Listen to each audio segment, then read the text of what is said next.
B. L'effectivation par elle-même de la conscience de soi rationnelle. La conscience de soi a trouvé la chose comme étant elle-même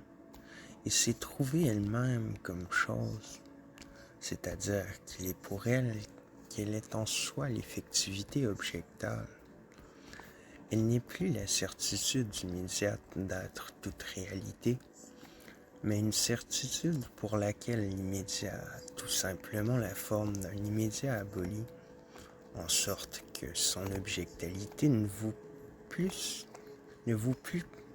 que comme surface dont la conscience de soi est elle-même l'intérieur et l'essence. L'objet auquel se réfère positivement est donc une conscience de soi. Il est dans la forme de la chosité, c'est-à-dire est autonome, mais elle a la certitude que cet objet autonome n'est pas quelque chose d'étranger pour elle. Et par là même, elle sait qu'elle est en soi reconnue par lui. Elle est l'esprit qui a la certitude d'avoir, dans le redoublement de sa conscience de soi et dans l'autonomie de l'une et de l'autre, son unité avec soi-même. Cette certitude doit maintenant s'élever pour elle jusqu'à la vérité, ce qui vaut pour la conscience de soi, savoir qu'elle est en soi et dans sa certitude intérieure, doit entrer dans sa conscience et devenir pour elle ce que seront les stations générales de cette effectivation. C'est déjà désigné en général par la comparaison avec l'itinéraire parcouru jusqu'à là. De même, en effet, que la raison observante, dans l'élément de la catégorie, répétait le mouvement de la conscience, la certitude sensible, la perception, l'entendement.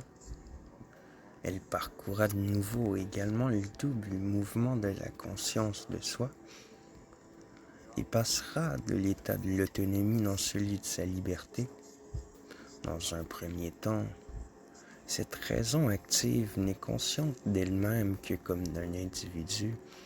et doit, en tant que telle, requérir et produire l'effectivité de celui-ci dans l'autre.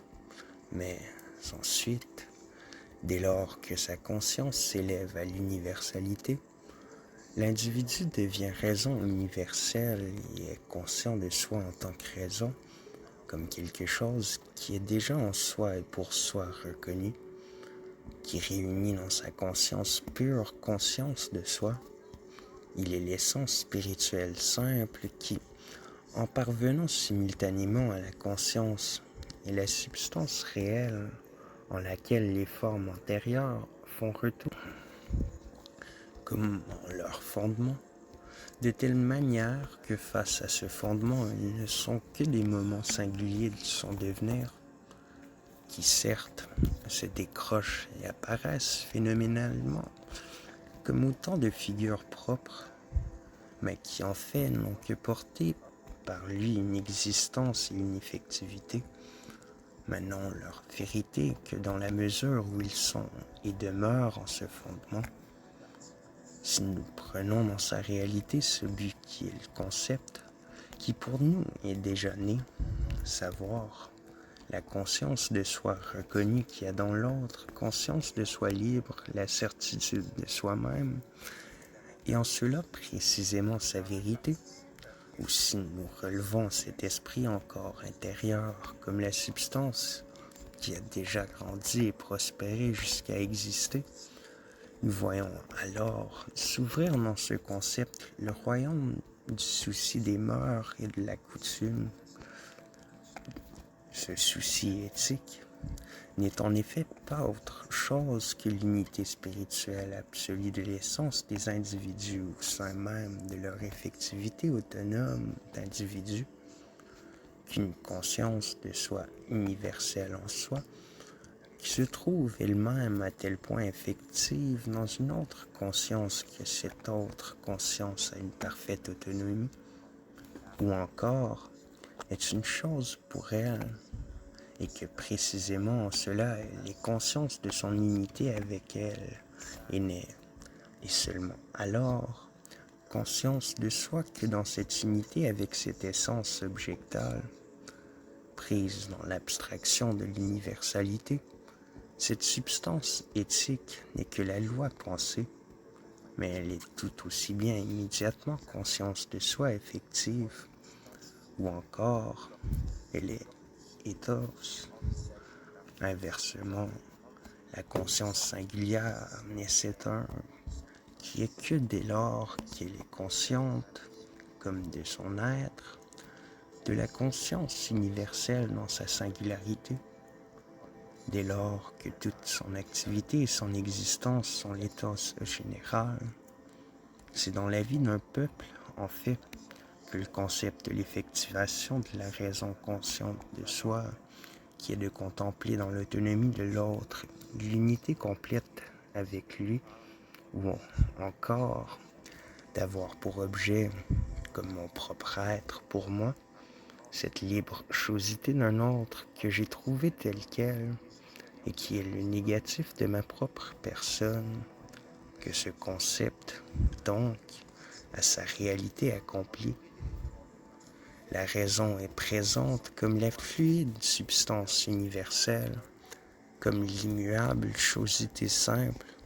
qui explose tout aussi bien en une pluralité d'essences parfaitement autonomes, de même que la lumière éclate en étoiles,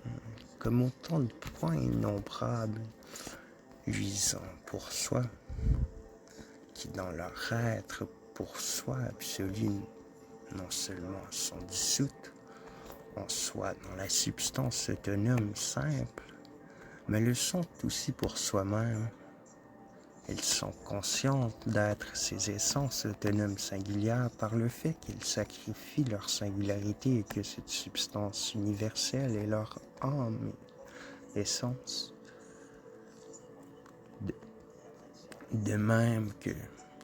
cette universelle est à son tour leur activité en tant qu'elles sont singulières,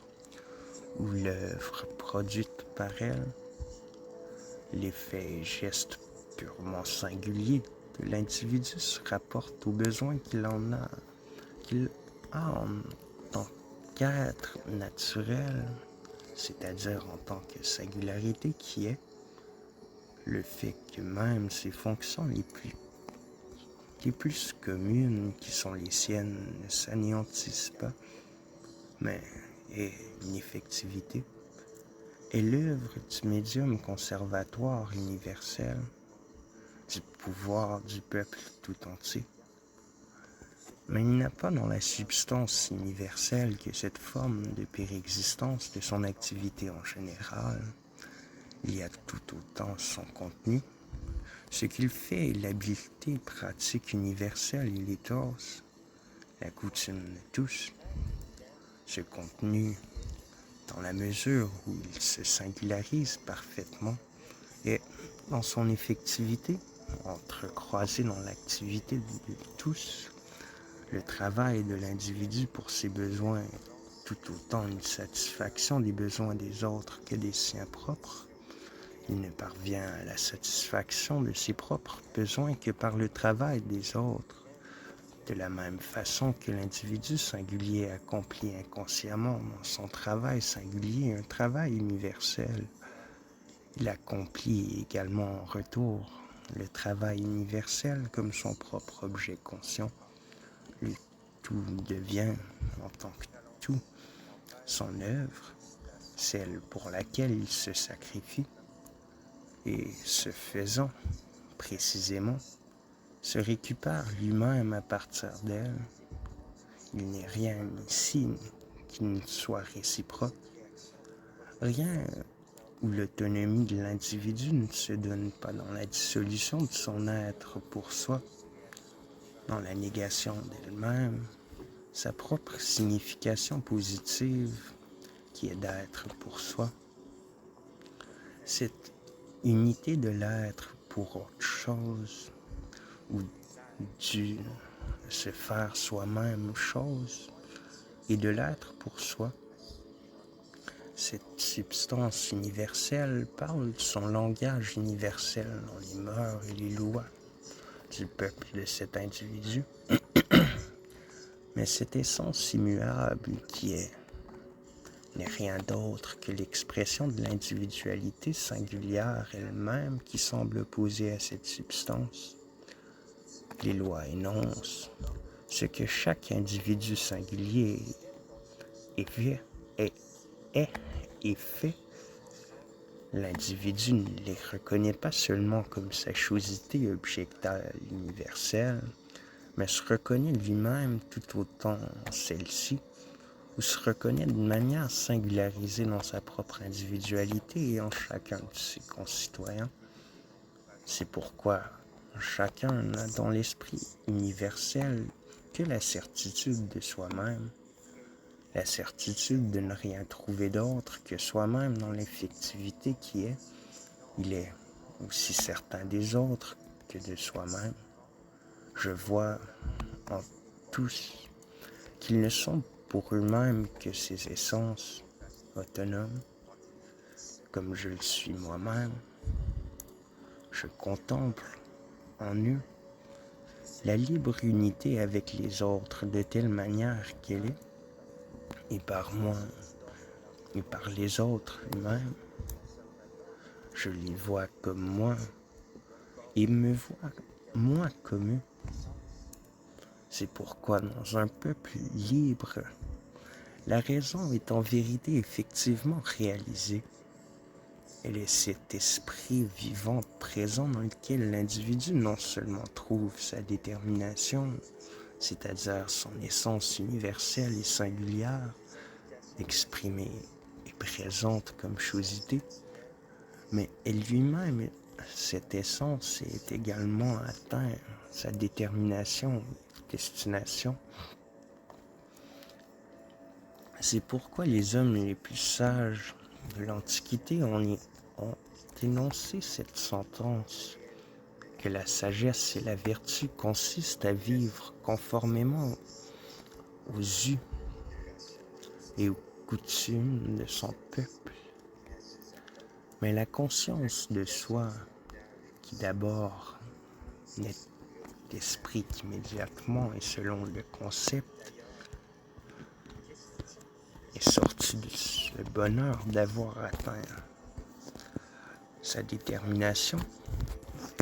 et destination est de vivre en elle, ou encore, elle n'a pas encore atteint ce bonheur. On peut, en effet, dire pareillement l'un et l'autre. Il faut que la raison sorte de ce bonheur, car c'est seulement en soi ou immédiatement que la vie d'un peuple libre est réellement vie éthique, souci des bonnes mœurs et de la coutume, ou encore, cette attitude éthique est une attitude qui est, et partant, cet esprit universel lui-même est aussi un esprit singulier, l'ensemble tout entier des mœurs et des lois, une substance éthique déterminée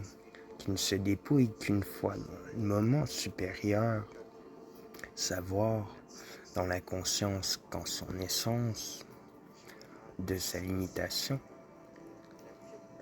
et sa vérité absolue que dans cette connaissance, et non pas immédiatement dans son être, dans celui-ci. D'une part, la substance éthique est substance limitée, et d'autre part, la limitation absolue consiste précisément en ce que l'esprit est dans la forme de l'être. C'est pourquoi, en outre, la conscience singulière, telle qu'elle a immédiatement son existence dans l'élément éthique réel des bonnes mœurs et de la coutume, ou dans le peuple, est une confiance dense, solide et pure, pour qui l'esprit ne s'est pas dissous en ces moments abstraits et qui ne se sait pas non plus comme étant pour soi pure singularité, Mais lorsqu'elle est parvenue à cette notion, comme elle le doit nécessairement, cette unité immédiate avec l'esprit ou encore son être en lui, sa confiance est perdue. C'est la conscience isolée pour soi qui est désormais à ses propres yeux l'essence et non plus l'esprit universel. Certes, le moment de cette singularité de la conscience de soi est bien dans l'esprit universel lui-même, mais uniquement comme une grandeur évanescente qui, à peine entrée en scène pour soi, se dissout tout aussi immédiatement en lui et n'accède à la conscience que comme confiance. En se fixant de la sorte, et tout moment, parce qu'il est moment de l'essence, doit lui-même parvenir à se présenter comme essence, l'individu est venu se placer face aux lois et aux mœurs et coutumes. Celles-ci ne sont qu'une pensée sans essentialité absolue, une théorie abstraite sans effectivité, tandis que lui, en ce qu'il est tel, le sujet qui dit « je », est à ses propres yeux sa vérité vivante, ou alors la conscience de soi n'a pas encore atteint ce bonheur d'être substance éthique, d'être l'esprit d'un peuple, car, revenu de l'observation, l'esprit, dans un premier temps, n'est pas encore rendu effectif en tant que tel par lui-même. Il n'est posé que comme l'essence intérieure, ou comme l'abstraction, ou encore, il est d'abord seulement immédiat, mais dans l'immédiat, il est singulier. Il est la conscience pratique qui s'avance à grands pas dans le monde tel qu'il l'a trouvé avec pour but de se redoubler dans cette déterminité de l'individu singulier et de s'engendrer en tant que celui-ci comme sa contre-image qui est, et de prendre conscience de cette unité de son effectivité avec l'essence objectale. La conscience pratiquée à la certitude de cette unité, elle accorde validité et adhère au fait qu'elle est en soi, que cette harmonie d'elle-même et de la chosité est déjà donnée présente et n'a plus qu'à lui advenir par elle, ou encore que faire cette unité, c'est tout aussi bien la trouver.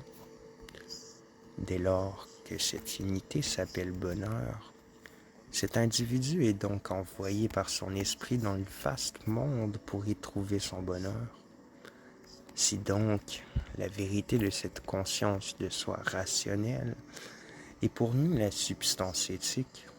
pour cette conscience, c'est là le début de son expérience éthique du monde, vu du côté où elle n'est pas encore devenue cette substance. Ce mouvement pousse vers elle, et ce qui s'abolit en elle, ce sont les moments singuliers qui valent isolément aux yeux de la conscience. Ces moments ont la forme d'un vouloir immédiat ou d'une pulsion naturelle qui atteint sa satisfaction,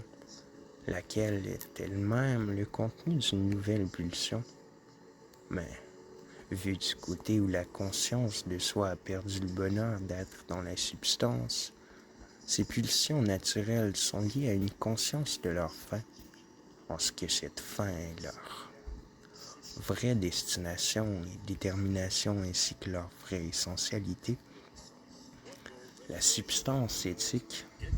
s'est abaissée au niveau de prédicats dépourvus de soi-même, dont les sujets vivants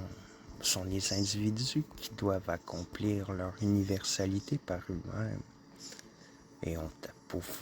pourvoir d'eux-mêmes à leur détermination et destination. Dans la première signification, donc, ces figures sont le devenir de la substance éthique et la précèdent. Dans la seconde, Elles la suivent et résolvent pour la conscience de soi la question de ce qu'est sa détermination. Du premier côté, dans le mouvement où l'on apprend ce qu'est leur vérité, l'immédiateté où le caractère brut des pulsions est perdu et le contenu de celle-ci passe dans un contenu supérieur, tandis que du second côté, ce qui est perdu, c'est la représentation fausse de la conscience qui place en elle sa propre détermination. Du premier côté, le but qu'ils atteignent est la substance éthique immédiate, tandis que du second côté, c'est la conscience de celle-ci, savoir, une conscience qui sait cette substance comme étant sa propre essence. Et en ce sens, ce mouvement serait le devenir de la moralité, c'est-à-dire d'une figure plus élevée que celle de la substance éthique. Simplement, ces figures ne constituent en même temps que l'un des côtés du devenir de la moralité, savoir le côté qui tombe dans l'être pour soi, ou dans lequel la conscience abolit les fins qu'elle poursuit. Elle ne constitue pas le côté selon lequel la moralité procède de la substance elle-même, étant donné que ces moments ne peuvent encore avoir la signification d'être constitués en tant que fin visée par opposition et face aux soucis éthiques perdus. Ils valent, certes, ici en fonction de leur contenu naïf et spontané, et le but auquel ils poussent la substance éthique.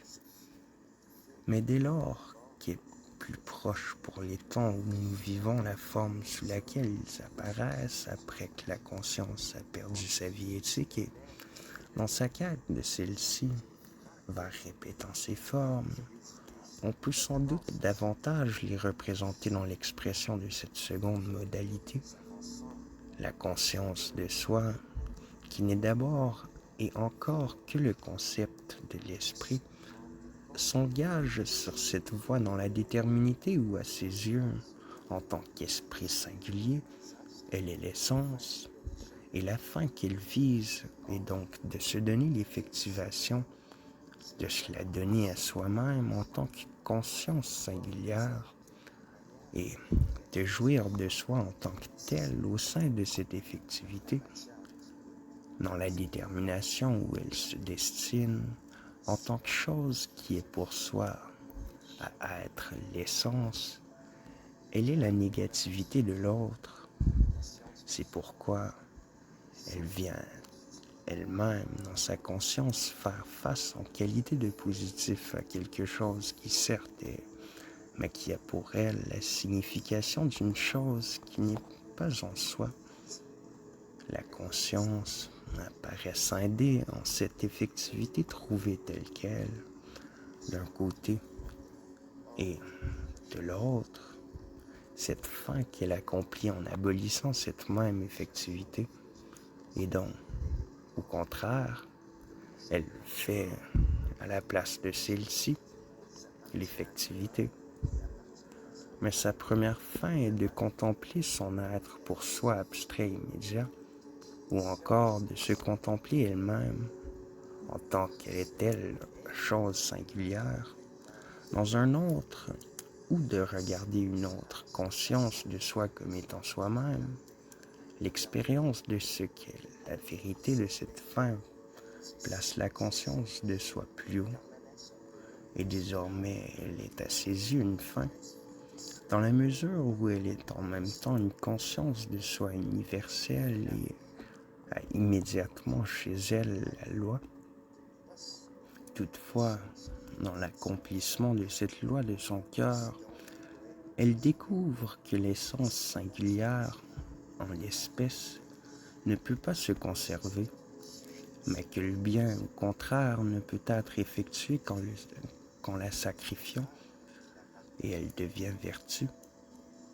L'expérience que fait cette dernière ne peut pas être autre que celle où elle apprend qu'en soi sa fin a déjà été effectuée, que le bonheur se trouve immédiatement dans l'activité elle-même et que c'est l'activité elle-même qui est le bien. Dans le mouvement de toute cette sphère, son concept, savoir, que la chosité est l'être pour soi de l'esprit lui-même, advient pour la conscience de soi, et dès lors qu'il l'a trouvée,